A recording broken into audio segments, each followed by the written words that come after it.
being in the programme, go back to that situation and replace that negative experience and association with a positive one. And an example was, I think it was about 5 years ago, I was on this exact show. I was not in the settee, but I was over the other side on the stage. You were performing for us, yeah? Exactly, and you guys asked if I wanted to do an interview, and I avoided the situation.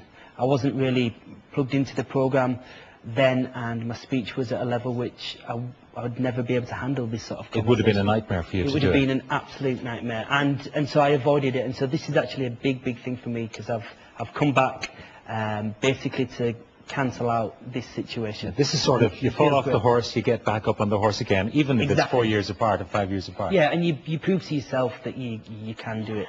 And you know, this is why it feels great, so thank you for having me. Well, I'm delighted to have you back, but it must have affected your career. Thank you. You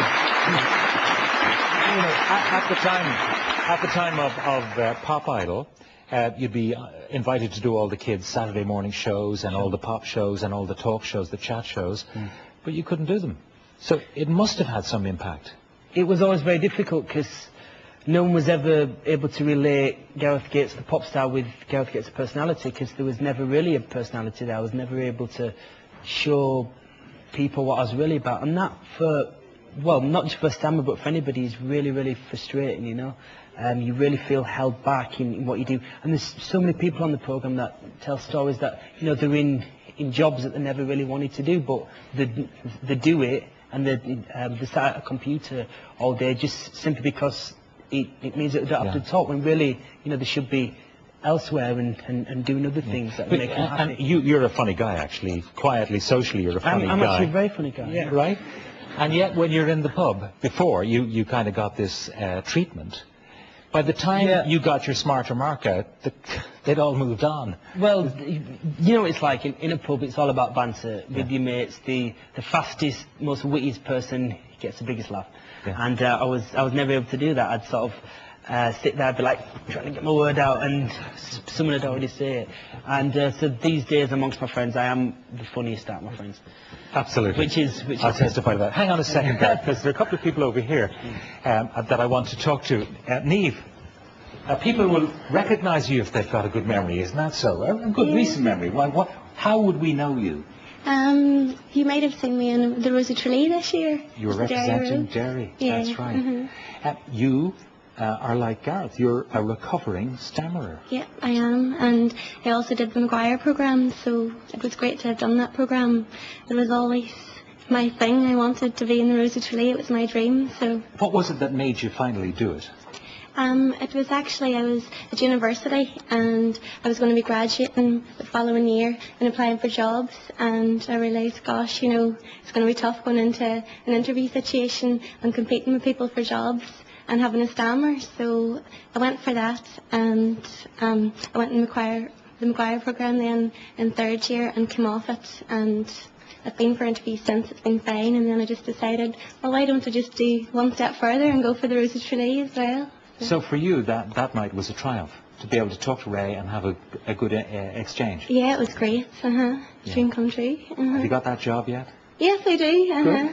A primary school teaching job. Right, and that would not have been possible really without dealing with the problem. Would you have been as socially disabled, is the way I put it, as Gareth, as we saw Gareth talking to Pop Idol? No, I wouldn't have been as bad that way, because I could kind of talk to my friends and family. Okay, it was just whenever I met strangers like yourself, Pat, I might have found it a little bit hard, you know, to talk. But never. It's okay now. Never. Now, Michael, you had a stammer for how many years before you did something about it? I had a stammer, Pat, for 40 years. I stammered very overtly. Every time I opened my mouth, you knew I had a serious problem. I couldn't say my name.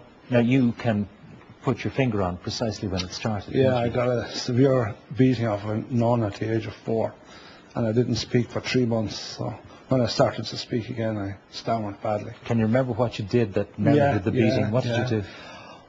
I hated school and I hated nuns, and I ran out of school every morning, and I think it was the 3rd day, ran out, and there was this big black nun waiting for me. So yeah, her face was white. In those days, most of them were, but she was a big black nun, and she beat you hard. Yeah, beat me and beat me badly. What prompted you to do something about it after 40 years? I stammered, and I spent serious time, serious money trying to find a cure for that.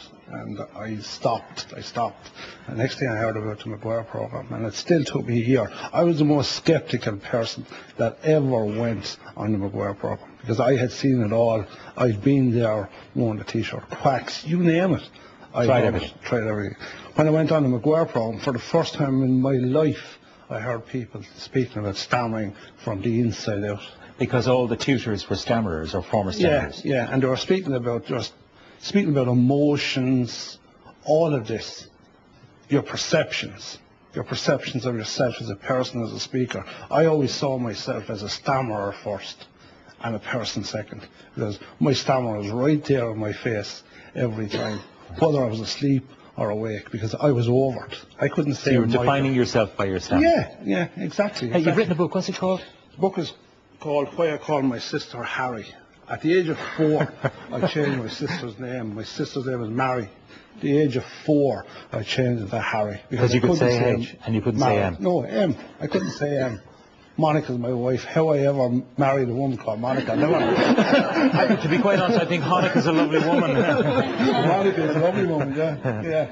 But it's how you change your life, and I've seen some fantastic changes in people. And it's all about your quality of life. Because if you had a son or a daughter who stammered, just imagine the emotional charge that you and your family and your friends would have around that child. And that happens with the teachers, happens with everybody who knows that child.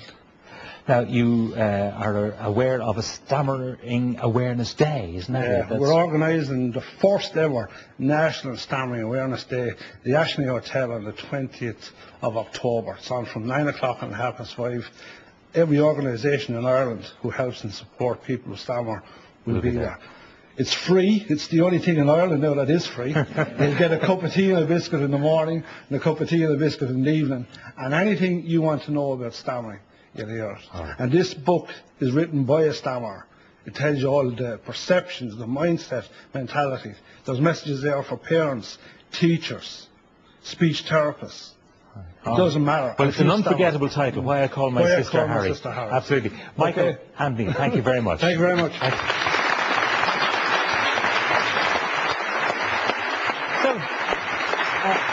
Gareth, you two are tutoring in the McGuire Programme, is that right? You do a little bit of it? Yes, I instructed my first course in Ireland last August in Galway. It was fantastic. In fact, Niamh was on the course then, and you've really come on amazingly, Niamh, so well done.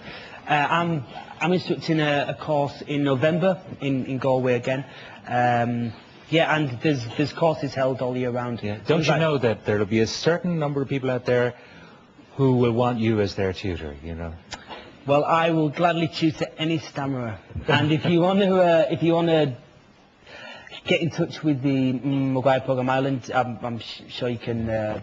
Sure, there's information. Yeah, all the information again on our website. It's the easiest thing to do, actually.